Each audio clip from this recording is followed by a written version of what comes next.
Is the conflict between Israel and the Palestinians the revival of an ancient conflict recorded in the Bible? The nation of Israel is a resurrected nation. What if there was going to be a resurrection of another people, an enemy people of Israel? The Dragon's Prophecy. Watch it now or buy the DVD at thedragonsprophecyfilm.com. Coming up, a massive development in the Middle East with the first stage of the Trump peace plan actually going into effect. I'll spell out the implications and tell you where I think this is going. I'll also update you on how the film, which is now in streaming and DVD, The Dragon's Prophecy, how it ties into all this. And I'm also going to address the topic of anti-Semitism. Does it admit of a purely secular or rational explanation? Eliana Passentin, she's director of the Regional Council for Judea and Samaria in Israel. She joins me. We're going to talk about biblical archaeology in Shiloh. Hey, if you're watching on YouTube, X, or Rumble, listening on Apple or Spotify, please subscribe to my channel. This is the Dinesh D'Souza podcast.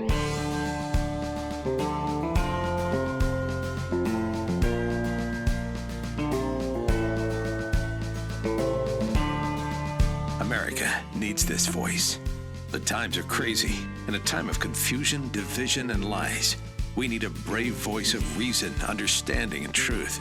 This is the Dinesh D'Souza podcast. Wow, what a spectacular breakthrough in the Middle East. It is only the beginnings of a deal, but it is a truly big deal. And I'll talk about what it means that these hostages are coming home, that there is this exchange of, well, terrorists for hostages. There's a moral ambiguity to it, of course, but nevertheless, all things considered, I think a big step forward. So I'll talk about that. But before I do, I want to talk a little bit about what's going on with the film, The Dragon's Prophecy. The reaction from the theaters from 2 days. We just had it in about 400 theaters, Monday and Wednesday. And wow, we are being like deluged with messages, with people who are just emotionally like overwhelmed, just very powerful comments about this film. It appears to have touched a chord is a kind of an understatement, because what you try to do with the film is you try to hit a high point where the whole is much greater than the sum of the parts. And there is no kind of automatic or easy way to do that. It's almost mystical how that occurs, where at some point things harmonize in such a way. This probably happens to people who compose music. Maybe it happens also in the case of like a great novel, where somehow you have so many disparate elements, but they just come together in a beautiful intellectual, and in this case also spiritual harmony. I want to read a post from a pastor that we had on the podcast, but when I had him on, this is Andy Woods from Sugarland Bible Church in Sugarland, Texas. He hadn't seen the film, so we sent him the film, and he watched it. And here's what he says. I just returned, he means from the theater, from watching the latest D'Souza movie entitled The Dragon's Prophecy. I wanted to say something about it while it's fresh in my mind. All caps. I loved the movie. But this is the part I think that kind of touched Debbie and I the most. Virtually everything that I've gone hoarse over trying to teach and communicate is in the movie. Wow. He's saying that the movie contains sound Bible teaching, but transmitted in a new format, in a new vehicle, not presented as a sermon, but integrated into a narrative or a story. I'm continuing. It brings together so many vital threads and themes that need to be understood today more than ever before in our present age of propaganda and confusion. Wow, here's a pastor who's like on it. He knows that there are swirling currents of propaganda and confusion, some from the left, some from the right. He's on it. And the reason I'm highlighting this is because he's so unusual.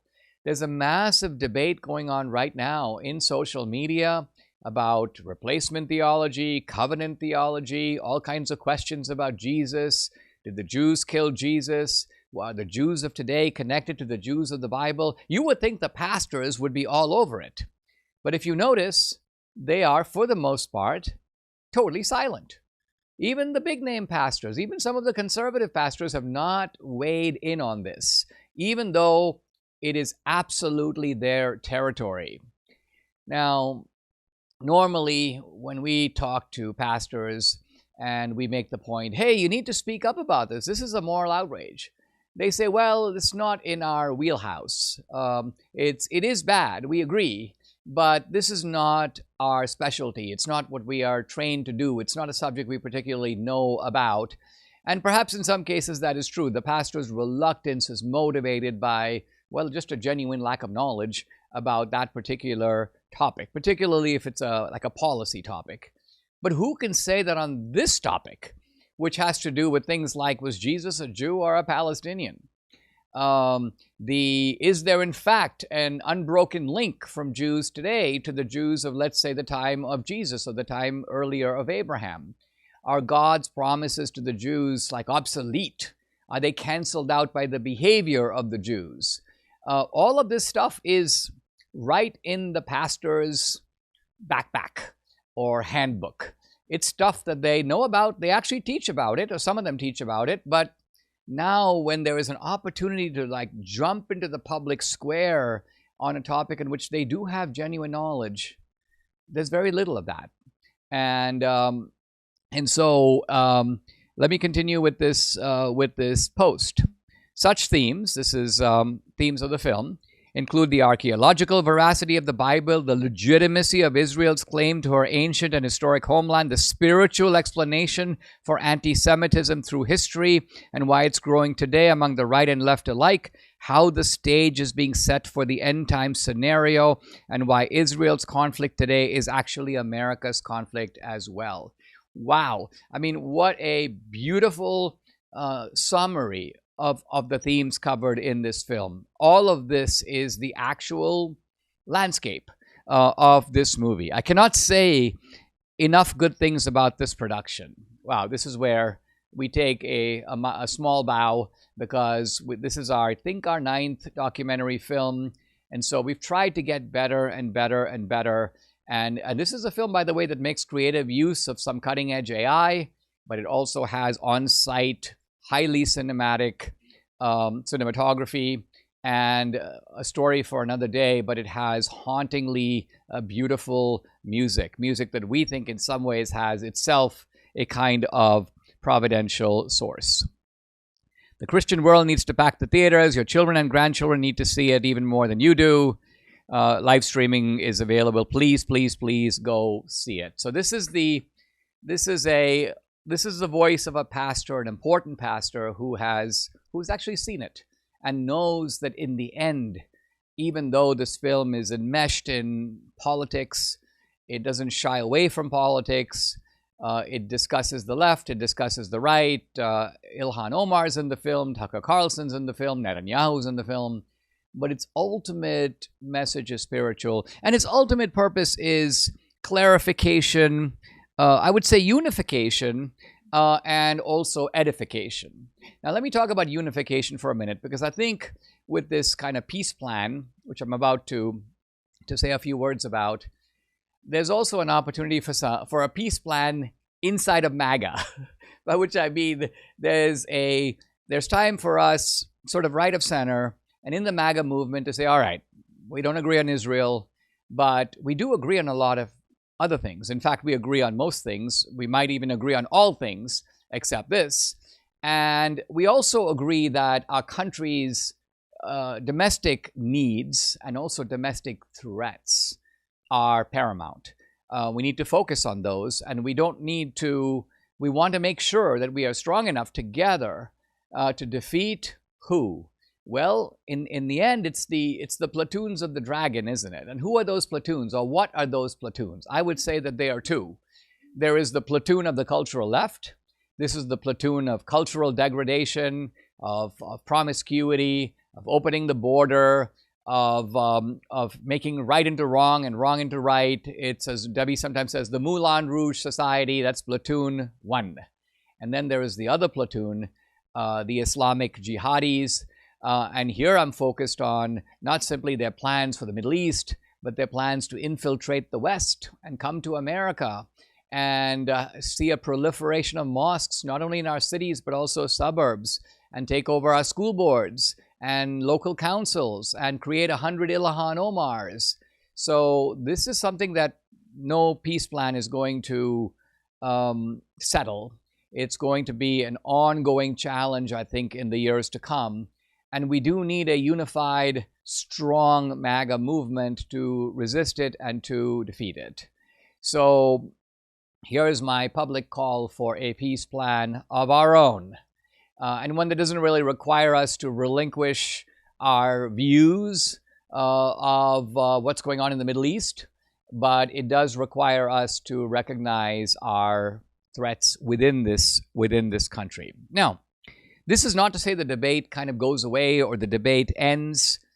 I will say that I don't think that there's going to be permanent resolution in the Middle East, and that's because the Bible tells us that. Ultimate solutions are not likely until the end of time.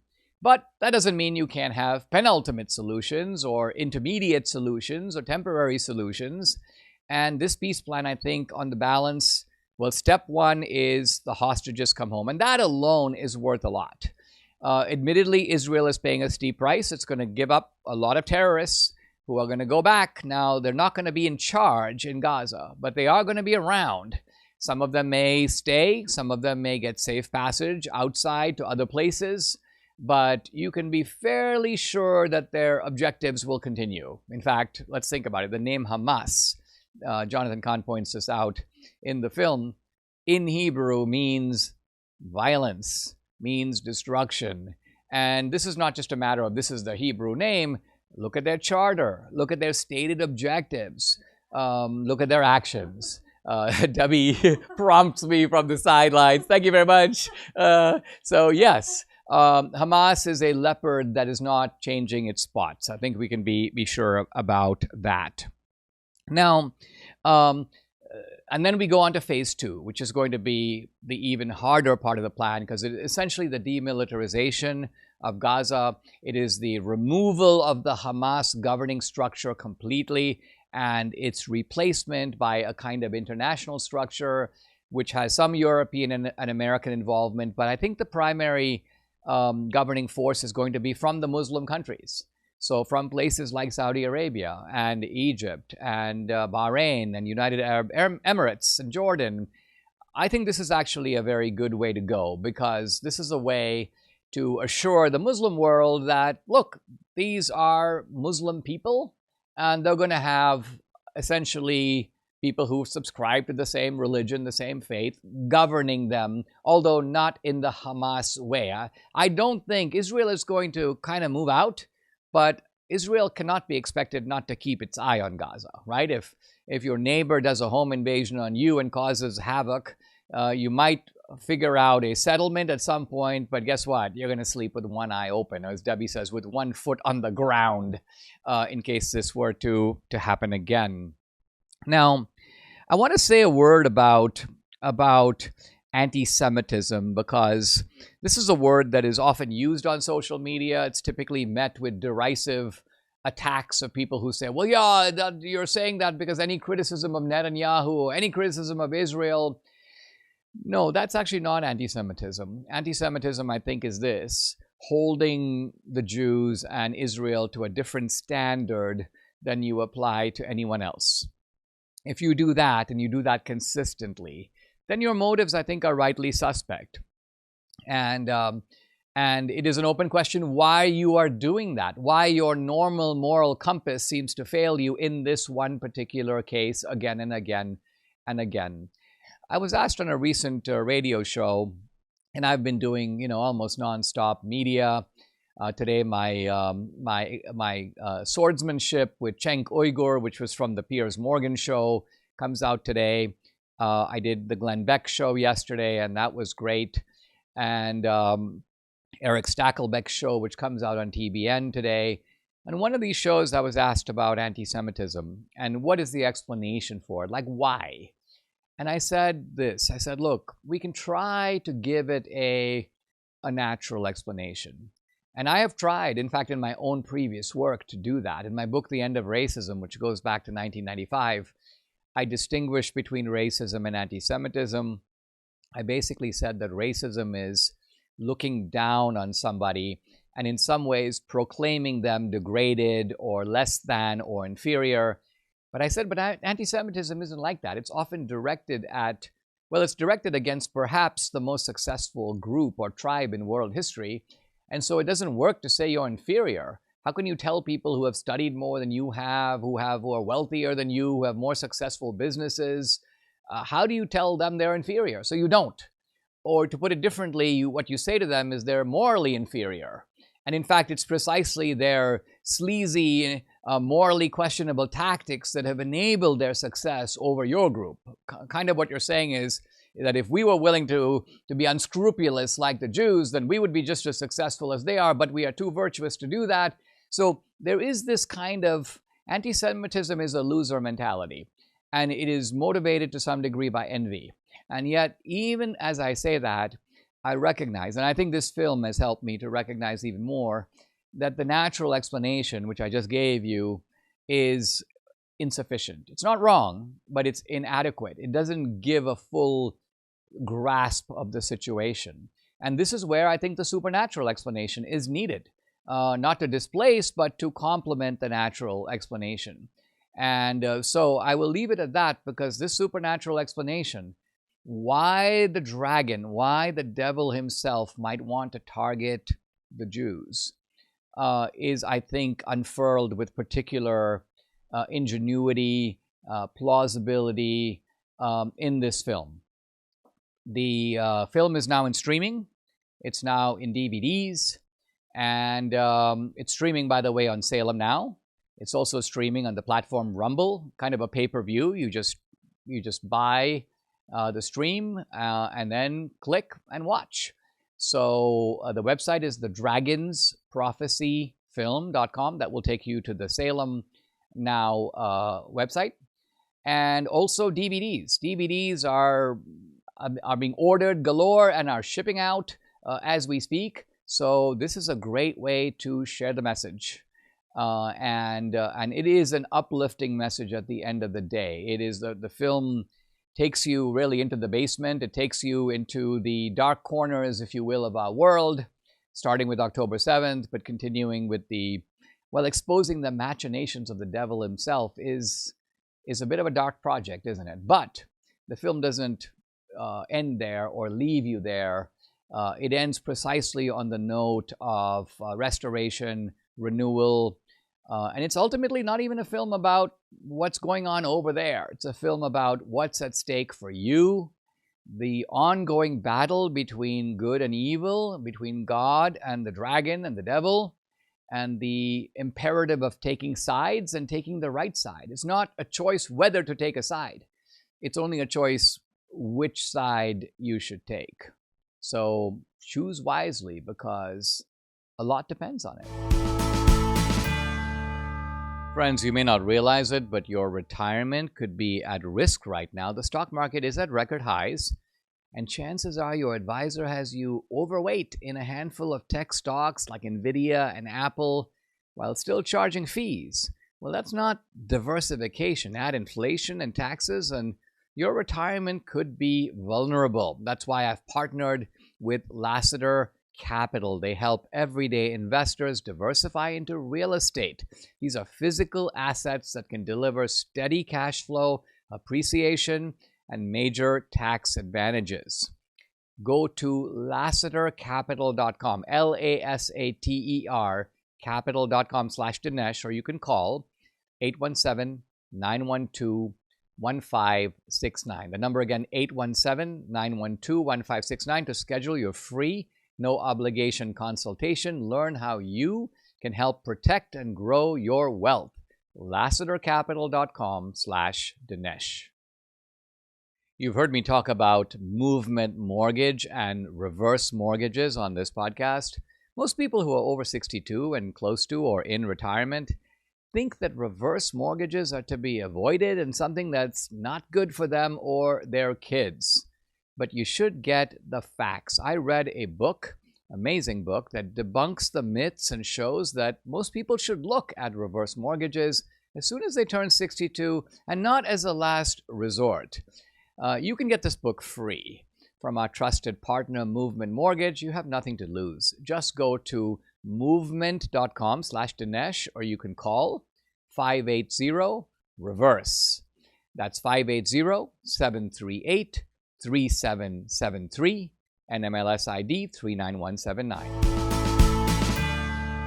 Guys, I want to introduce you to a new guest on this podcast. She is not new to you if you have watched already The Dragon's Prophecy, because she has a small but really, I think, unforgettable role in this film. Just a wonderful conversation, and Debbie and I were delighted to meet her in Israel. And I'm talking about Eliana Passentin. She's the international desk director of the regional council. It's called the Binyamin Regional Council. It's the area of Judea and Samaria. Now, interestingly, Eliana grew up in San Francisco and emigrated to Israel. It's called the Aliyah, kind of a moving to Israel permanently. And she is very involved in Judea and Samaria. She gives lectures, she gives tours. She showed us a bunch of things, and we were so blown away that we were like, we have to get you in the movie, and we're delighted that we did. Eliana, welcome. Thanks for joining us. I want you to tell your story, but before we do, I have to ask you about what's in the news. The apparently phase 1 of this peace plan has been agreed to. The exchange of terrorists for hostages. I'm sure that doesn't make you entirely happy about it. Can you talk about your mood as well as the mood in Israel about a swap that is ambiguous, but of course has the great virtue of bringing home the hostages to their families? Well, first of all, thank you, Dinesh. Thank you for having me here today, and thank you. It was an honor to take part in your film. I'll share with you my personal feelings and my views and thoughts. So I was up almost all night. I kept checking my phone. I said, I can't believe this is really happening. So on one hand, just as a Jew living in Israel, 2 of our residents, I'm from the Binyamin region. I work with the governor of the Binyamin Regional Council. It's the largest regional council in Israel. It's named for the tribal inheritance of Benjamin. And we have 2 of our residents that have been held hostage for 2 years. Now, when I say 2 of our residents, they're our brothers. We know their families. We're very close. We live in very small, close-knit communities. We're talking about Ram Braslevsky, and we're talking about Avinatan Or. You might know the name Avinatan Or because Noar Gamani, his girlfriend, has become very well known. She travels the world and speaks, and there's a famous video of her being thrown on a motorcycle, holding her hands out, and he's being torn away from her. So they became like a famous couple. But I want to share a different perspective of Avinatan's mother, who lives right across the hilltop from where I live in the town of Shiloh. There's modern Shiloh. You and I were in biblical Shiloh. And this woman named Ditza, every morning, she says her morning prayers. And we as Jews pray towards Jerusalem, but she moved her body and stood towards Gaza every single morning for the last 2 years, trying to speak to her son, to pray for her son. So my heart is with this mother. I can't even imagine the hell they've been going through. And we're joyous and we're happy, and we are grateful to President Trump. We are grateful to Prime Minister Netanyahu. But as a resident living in my region, just behind on one side of my house, we have Shiloh, the biblical, the birthplace of prayer, the place of the tabernacle. But just behind that are a number of Arab villages, and there are terrorists in those villages, and I understand what it means when terror hits. I've lost so many friends. And the fact that terrorists are being released, and history proves itself time and time again that they go back to committing these horrible, horrible acts of terror. They murder children, they've murdered elderly. It's something that's absolutely unacceptable. So we do unfortunately have mixed feelings. On one hand, there is joy, and we're grateful to God, and we're grateful again to President Trump and to our prime minister. But on the other hand, we have the mixed feelings of terrorists being released, and that is something that is extremely problematic. And I think, Eliana, what you're saying is that this is not a problem confined to Gaza. There are two regions which have had relatively autonomous control. The Judea Samaria region has been under the Palestinian Authority. Gaza has been since at least 2005, when Hamas was elected. Hamas has been the governing authority. But there is a certain kind of similarity of temperament, is there not, in both the regions? And there are not only concerns about terrorism, but there have been acts of terrorism that have come not simply out of Gaza, as in October 7th, but also out of Judea and Samaria. So in a sense, you are living in somewhat dangerous territory, right? No, definitely. For some reason, the international community is trying to separate and differentiate between Gaza and what the world mistakenly calls the West Bank, and we use the historic names of Judea and Samaria. 85% of the Palestinians in this area are pro-Hamas. I've seen from my home, I see the Hamas flags, I hear them chanting, I hear the muezzin, which is supposed to summon for peaceful prayer. They talk about killing the Jews and killing the Zionists. I send it to be translated, and I know a little bit of Arabic.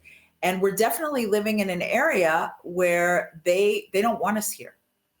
They don't want us here. I'm not saying every single Palestinian living in the region, but we definitely have to understand there's a connection between what's happening in Gaza with Hamas and what's happening right here in our backyard. Ramallah, which is here in our region and not far from where I live, they found rockets that the terrorists were going to shoot to Modi'in. Today, we had this unbelievable view from my backyard of the Mediterranean, of Tel Aviv. From the river to the sea is in my backyard. In the morning, I see Jordan, and just beneath Jordan is the Jordan Valley and the Jordan River. That's the river. And on the other side of my backyard is the Mediterranean Sea. And today, I saw the most beautiful view of the sea, the Mediterranean, and Tel Aviv and all the buildings. And just without binoculars, standing in my backyard, I realized that this is a vantage point. And it's extremely important that the Israelis are here on top of these mountains where I'm almost 3,000 feet above sea level, and I can just see everything.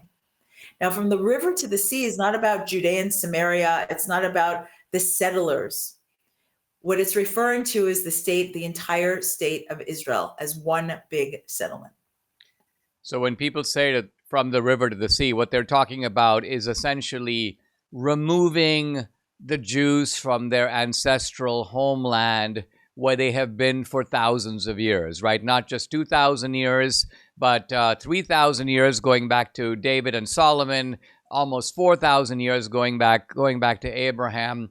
Eliana, it was very interesting to come to Shiloh. You showed us the site of the original tabernacle. Now, explain what that tabernacle is. What does it stand for?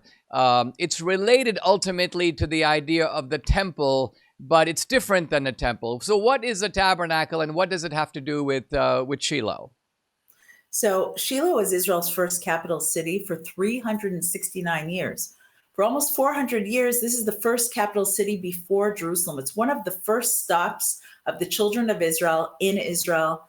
And the 12 tribes, the land is divided. The 12 tribes are sent all over from north to south, but they congregate 3 times a year in Shiloh. The tabernacle that we know from the wilderness was more like a tent. But in Shiloh, the Talmud explains that the tabernacle was a stone structure on the bottom and fabric on the top. In Hebrew, we say avanim milmatan v'yiriyot milmalan. So we understand that there's a it's almost a full, beautiful structure, but we leave fabric on top. And why is that? Because Shiloh means a resting and tranquility. It's a stop. And Jerusalem is the inheritance. That's our final destination. So the children of Israel don't have a clue of how long they're going to be there. They know God sent us here. We're going to be here for a while. They end up staying almost 400 years. Now, this tabernacle is like a temple before the temple. The Jews would congregate here 3 times a year, come and offer their sacrifices, their offerings. If you had a baby, you'd come and say, give an offering of gratitude, et cetera, et cetera. So this was the main, it was the nucleus, it was the center of the 12 tribes for almost 400 years. And it is also known as the birthplace of prayer, because this is where Hannah prayed her famous prayer, a woman who did not have a child. She prayed for a child. She was blessed with Samuel, who grows up to be Samuel the prophet, who will later anoint King David and build Jerusalem. This is something that I think people don't realize, because when you pray, you assume that this kind of thing has been around forever. You assume that ancient peoples, ancient religions, prayer is just part of what religious people do. And it comes with some surprise, maybe even shock, to realize that prayer, in the sense that we know it, in a way itself had a beginning, or at least it had a kind of origin, and it's had a sort of history. And right at the beginning stands this woman, Hannah. Talk a little bit about, so what was that first prayer? What did it even sound like? Because, of course, Hannah didn't have prayers she could recite. She didn't have a book that she could open and read. She was kind of, you could say, winging it, as we say today. How did Hannah wing it, and what did she ask of God? So what's fascinating is when you think about it, we're so used to prayer. Any church you go to, even a mosque or a temple or a synagogue, prayer as we know it today begins in Shiloh. I use the Hebrew pronunciation versus Shiloh. And what Hannah does is revolutionary. Up until the day that she stands and prays, there were offerings, animal offerings, sacrifices that were offered to God. There were priests, Kohanim, that knew exactly what they're supposed to do, what they're supposed to say, how they're supposed to act. And all of a sudden, there's a woman standing, speaking directly to God. She moved her lips and no sound comes out, Samuel 1. And Eli, the high priest, has no idea what she's doing. He thinks she's drunk. He's never seen anyone pray because it was something that she began doing. She just spoke from her heart to God. But where does this prayer come from, and what is she asking for? She is childless, and every woman who yearns for a child, that's something that's perfectly understandable. But at the end of the book of Judges, just before the book of Samuel 1, it says there's no king in Israel, and every man did what was right in his own eyes. And what she's asking from God is not for a personal child for herself. She makes a deal with God. She says, if you give me a child, I will bring him back to you, to the tabernacle, to the Mishkan. When he's 3 years old, he will grow up here. He will serve you. She's going to sacrifice what she's asking for because she understands that there's no king in Israel. Every man did what was right in his own eyes. And she has this prophecy, and she knows that this child will be Samuel the prophet, that he will grow up and he will bring the children of Israel to the next step, which is Jerusalem, which is King David, which is the temple. And that is what is so huge about this prayer. It's her making a difference in the world that we still feel today. And it's giving up something. It's a selfless prayer. And it teaches us humility, to be humble. We are nothing in the presence of God. And what I'm asking of you, God, is for something that I'm going to give. It's a savior for my people. It's not something personal for myself. And I just will share, Dinesh, that on a daily basis, I get WhatsApps and private messages on my Instagram and phone calls from people who came either with me or asked me to pray for them in Shiloh, and they're pregnant or they're having a baby or they just had a baby or they're getting married or this one. It's amazing the amount of wonderful news. I was in Manhattan walking on a Sunday morning in May, and I hear somebody yelling my name, Eliana, Eliana. I turn around, and there's this young couple with a baby in a stroller, and they say, do you remember us? And they look really familiar. All of a sudden, I remembered who they were, and they turn the stroller around. They say, this is the baby. And that happens all the time. It's really, it's incredible. That is amazing, Eliana. When we were together, you pointed from the hill in Shiloh that we were standing on down to a highway, which is a biblical highway, although it is also today a normal highway. You can see the trucks, you can see the cars, but this is a highway that really goes back to ancient times. And you beautifully explained the significance of that highway and some of the rather well-known people from the Bible who walked that highway. Can you say a bit about that highway and what it signifies then as now?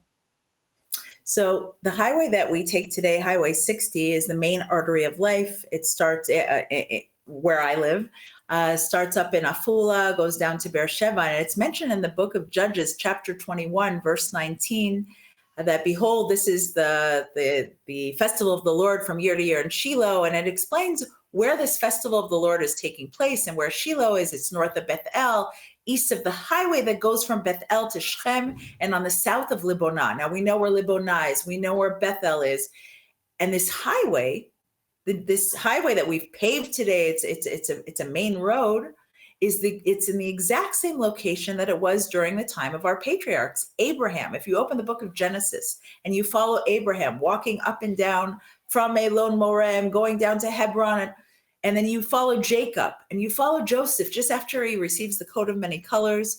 He's sent to look for his brothers, and just before they throw him in the pit, he's actually walking right past my house, which is amazing because we drive on the exact same road that our forefathers walked or rode their camel or their donkey. How many people can say that? That I get my gas where Abraham pitched his tent, literally. Wow, Eliana, I mean, you made this astounding decision to move from San Francisco, and I'm kind of getting the answer. I was going to ask you, like, why did you do it? And I kind of know why. Actually, I have a surprising answer. I was 11 years old, and my parents literally took me kicking and screaming to the airport. I was fifth generation California. I loved my life. I did not want to move to a country that I don't know the language or don't understand what's happening. I knew I was Jewish, but I didn't feel any kind of special connection. My parents were Zionists. It was their dream to move to Israel. It took me 3 years to just start to like the country a little bit. Then I met this guy and I ended up marrying. And so that was a help. But when I was 16 years old, I was hiking with my class. We were on a field trip down in the Negev, in the desert. And we're hiking and walking up this mountain. It took us forever. And all the girls in my class were complaining it's too hard to hike and this is too much. And I felt like I loved the challenge. And we got to the top. All of a sudden, we see this breathtaking view of the desert. And I felt something that I can't explain. But I always say that I hiked up that mountain an American, and I hiked down an Israeli. Because I made that a decision when I saw that view, that this is my country, this is my land, and this is where I belong. And now, as the director of the international desk for the region, for the Binyamin region, working for Governor Gantz, who's also the head of the Yesha Council, which is Judea and Samaria, I do all the foreign affairs for this region. I travel to Washington, D.C. I host people and delegations from all over the world, trying to share our story, to share our perspective. That's why I think what you did in the movie is you did such an exceptional job of bringing our story to the world. That means so much, Eliana. Thank you for that. Let's talk for a moment about something that touches on biblical archaeology, which is sort of how Shiloh came to an end, or at least came to an end in ancient times. There was a great battle. This is going back to, I guess, right around 1000 BC.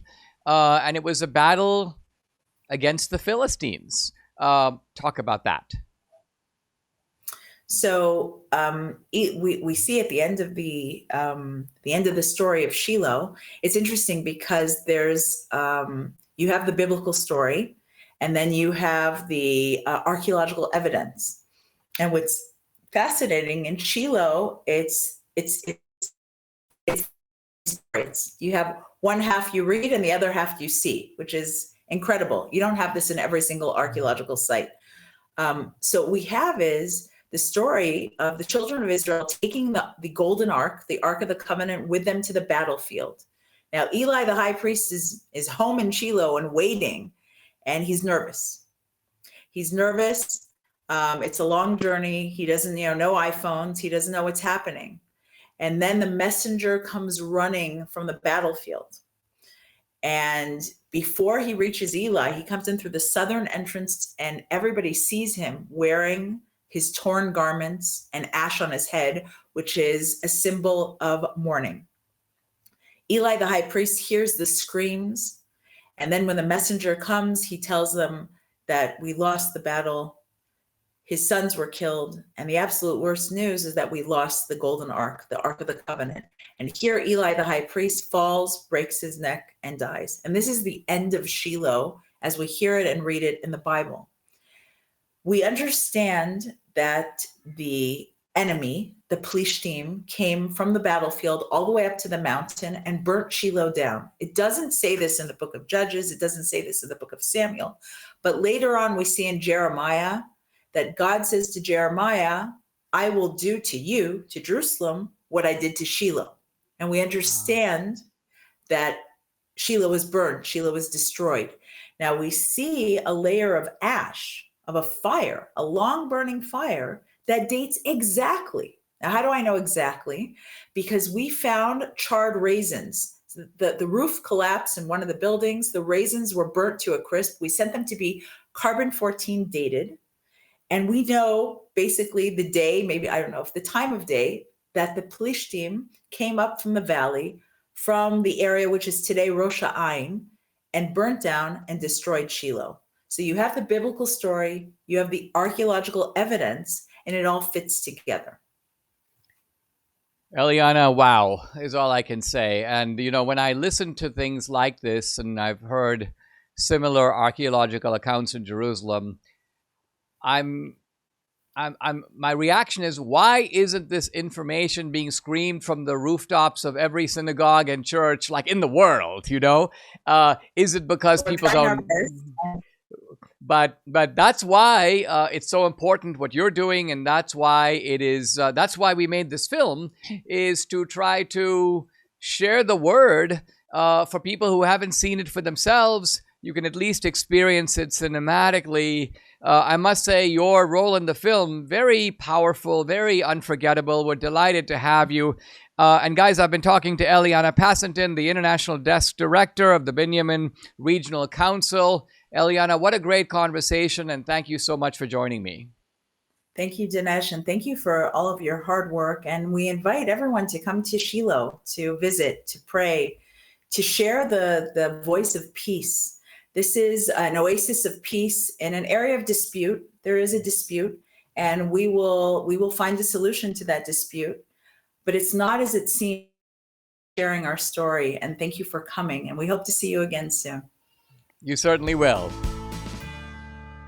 3 weeks ago, my friend Charlie Kirk was supposed to be the one reading this to you. Just 2 days before he was assassinated, he decided to support an explosive new documentary. His death and the violent attacks on churches and schools remind us that we are in a real spiritual battle. But there is hope.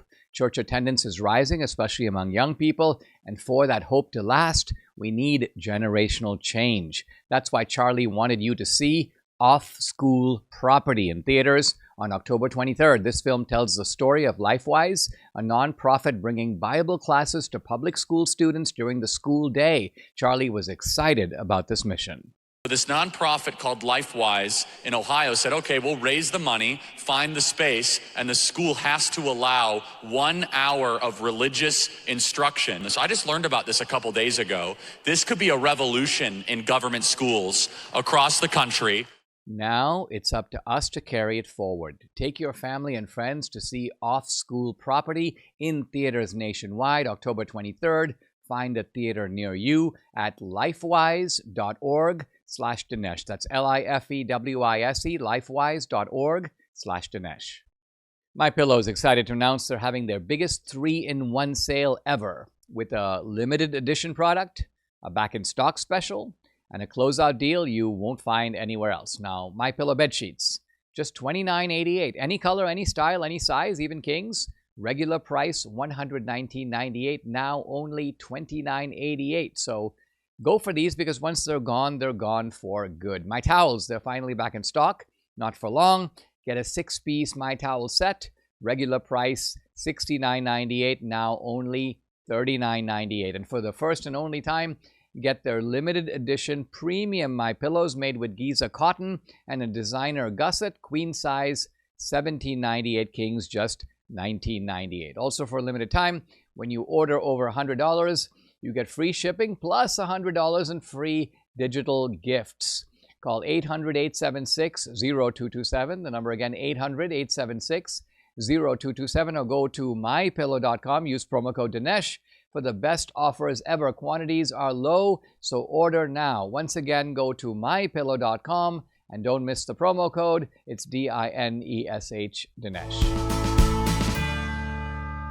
I'm continuing my discussion of life after death, and I want to focus today on a single important point, which is what can we know right off the bat about this topic?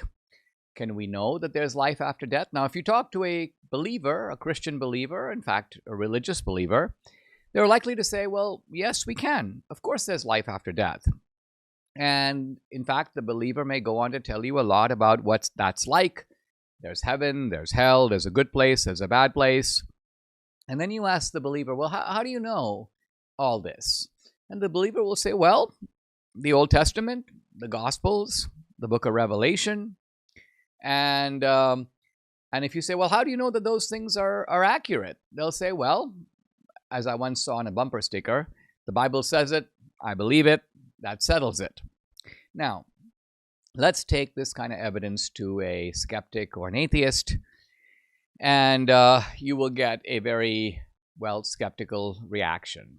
Let me read a line from the book The End of Faith by Sam Harris. Tell a devout Christian that his wife is cheating on him or that frozen yogurt can make a man invisible, and he is likely to require as much evidence as anyone else, and to be persuaded only to the extent you give it. Tell him that the book he keeps by his bed was written by an invisible deity who will punish him with fire for eternity if he fails to accept its every incredible claim about the universe, and he seems to require no evidence whatsoever. So what Sam Harris is saying here, he's basically saying, I don't believe the Bible. He's saying you need to prove the Bible because otherwise that is not real evidence at all. And certainly faith, he's saying, does not constitute any kind of evidence. Now, you have to concede, if you think about it, that there's a little bit of common sense behind what this guy Sam Harris is saying. What he's really saying is that the typical types of reasoning used by the believer appear to be kind of circular. Circular reasoning is reasoning that kind of goes in a circle and in a sense reinforces its own premises. How do we know that there's an afterlife? Answer, the Bible says so. How do we know the Bible is true? Well, because God wrote it. Well, how do you know God wrote it? Well, because it says so in the Bible. So this is almost a very definition of what you would call circular reasoning. And the atheist applies this kind of skepticism in general to any religious claim, including, of course, life after death. Now, here's Michael Shermer pressing the point very much in his writings, but this was also in a debate with me. Shermer and I have done a lot of debates, perhaps not as many as I've done with Hitchens, but pretty close. And one of his big points is, hey, listen, the believer has no basis, no experiential basis for life after death. Have you ever met a dead guy who ever disappeared and was put in the grave and then somehow came back? Well, you can say, well, yeah, I have, in a dream. Well, you dream about a lot of things that aren't real, that are fictional, that are in a way constructed by your mind. How do you know that that dream represents an actual visitation? So you see where we're going with this. This is the language of unbelief. It's the language of skepticism. But notice that this language can be turned against the skeptic. And this was actually one of my kind of common debating tactics in these situations, is instead of stomping my feet and insisting that no, faith is reasonable, and no, even though it is based on faith alone, nevertheless, faith alone is just as reliable a basis for action, I recognize here that we have a bit of a gulf. The gulf is the gulf between reason and revelation, and in a way, the two don't directly meet. The more you insist on claims based on revelation, the more the guy who's operating within the realm of reason is in an alternative universe that operates by, you could almost say, different language, different laws. And so he just looks at you like, I don't even know what you're talking about. And you make absolutely no kind of headway at all. So my tactic in apologetics is to actually move into his world, move into his universe, adopt his language, accept his criteria. All right, we're going to talk about the language of experience. All right, let me turn it on you. And the question I want to get at here is, what do you know? What do you, the skeptic, know that I, the believer, don't know? And my answer to that question is nothing. So you, the skeptic, you, the atheist, have you interviewed any dead people? No. Have you ever crossed the river in the boat of death to see what's on the other side? No. So if, as Hamlet says, death is the undiscovered country, it's undiscovered by you no less than by me. And the difference between you and me is not that you know and I don't, or I know and you don't. Here's the real difference. I at least acknowledge that my belief is based on faith. You somehow have deluded yourself into thinking that your belief is based on evidence. But what is your evidence? You don't have any. So the position I'm trying to make here is that, yeah, the believer is saying life after death, for sure, I believe it on faith. The atheist is saying, I don't believe it on the basis of reason, but there are no reasons that he or she can give. There's no reason to give at all. So that position is also based upon faith, but it's based upon a faith that doesn't recognize itself. It is a claim based on faith that is hiding under the banner or marching under the banner of reason. So, in other words, it looks like at the first glance that there's a moral equivalence here. The believer doesn't know, the atheist doesn't know. At least doesn't know on the basis of reason and experience. The difference I'm trying to say is that there is a difference. And the difference has to do more with knowing what you know and knowing what you don't know. I mean, think about it. When you're trying to figure something out, it is a great problem if you don't know anything, but you don't know that you don't know. You think you know. And so you're going to continually make idiotic statements and unsupported statements in the confidence that you are speaking the language of reason, even though you aren't. The point I'm trying to make is the believer is in a much better position. And this is kind of my starting position in this book. And that is, all right, let's start with an acknowledgement of what it is that we don't know. And then we can begin an inquiry. The philosopher Immanuel Kant, in the opening pages of his book, The Critique of Pure Reason, he says, look, we want to have a discussion about morality and free will and about God and all of the big questions of metaphysics, of philosophy, of morality, of theology. But he goes, but before we get out the gate, before we start this, an inquiry we're going to be conducting in the vocabulary of reason, he goes, we have to start by asking a very simple question. What can reason tell us, and what can reason not tell us? Because reason is not unbounded. It's not even unbounded externally. There are regions of the universe that are so far away. They're more than 14.5 million light years away. And so no information can have reached us from those regions. We can never learn about them, not because we aren't curious or willing to learn, but because the information that is carried by light, we can see stars 5 light years away, 10 light years away. Of course, we see them 5 years later, 10 years later, because that's how long it takes for the light to get here. That's how we know that there was a star there 5 years ago. We actually don't know if there's a star there now. It could have burned out in the intervening 5 years.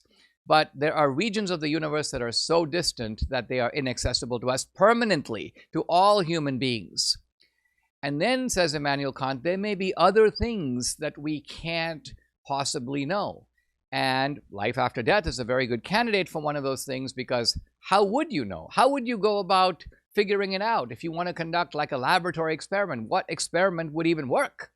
So you can actually see here, first of all, not just that the atheist is making unsupported claims, which is part of my point, but you can see here the difficulty of the voyage we are undertaking together in this book, because how do we go about making progress? And you're going to see how we're going to use every available trick and tactic and technique to try to go beyond what appears to be this like tall wall, this giant stone, this obstacle in which we want to see beyond it, but we don't appear to have any kind of eyes to be able to do that. That is the challenge facing us in this investigation called Life After Death, the Evidence. When I pick it up next time, I'm going to begin my way to try to move the stone, part the clouds, if you will, so that we can begin to make some real progress on what is admittedly an extremely difficult topic to investigate. Subscribe to the Dinesh D'Souza podcast on Apple, Google, and Spotify, or watch on Rumble, YouTube, and SalemNow.com.